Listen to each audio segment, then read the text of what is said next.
Hey, welcome to our small group session for 2026. How's everybody doing out there? I hope and pray that you guys have a fabulous, wonderful new year. So let's go ahead and get into what we really want to talk about. Our theme this year is firm foundation and fruitful future. As you've seen the word that was presented today from Jeremiah chapter 17, verse 7 and 8. And if you didn't get a chance to look at the word, go back and check out the word. Trust me, you will be blessed.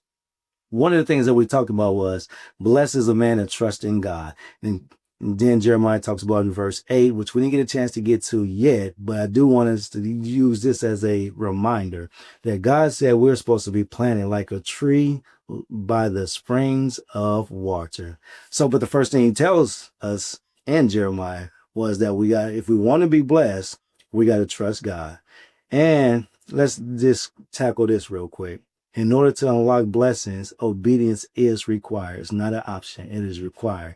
So this year in 2026, let's start off by obeying God. What does the word of God say? Not what man says.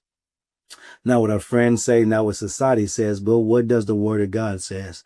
If you are tired of not being in the position where you can continuously be blessed by God, let's put ourselves back in a position. Again, when we look at this here, when we look at these nice shrubberies, these shrubberies are being planted on purpose. They're being designed to be put in a certain place on purpose so their roots can sink into the soil so they can continue just to grow and be nourished.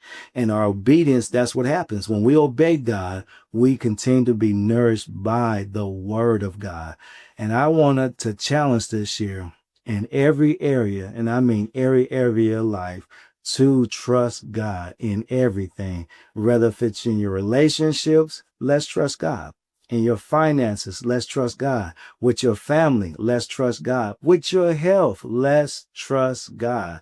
That is the goal this year, for us to have 100% trust, no doubt, no apprehension, but trust. If God says it, that settles it. So we're going to flip the script on the devil. The devil wants us to live in doubt. He wants us to live in fear. He wants to question God's plan. Should I do this? Should I do that?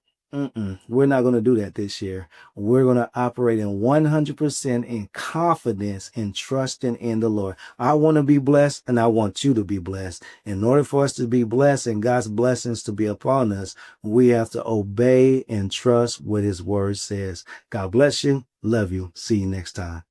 Hey guys, people, we hope that you guys enjoyed the small group message. We hope that you guys are able to have some real conversations with your group, but also we hope to see you next Sunday at 9 o'clock at 2029 East Harding here at VIP. Make sure you bring a friend, bring a family member, tell everybody to come on out. We'll see y'all at 9.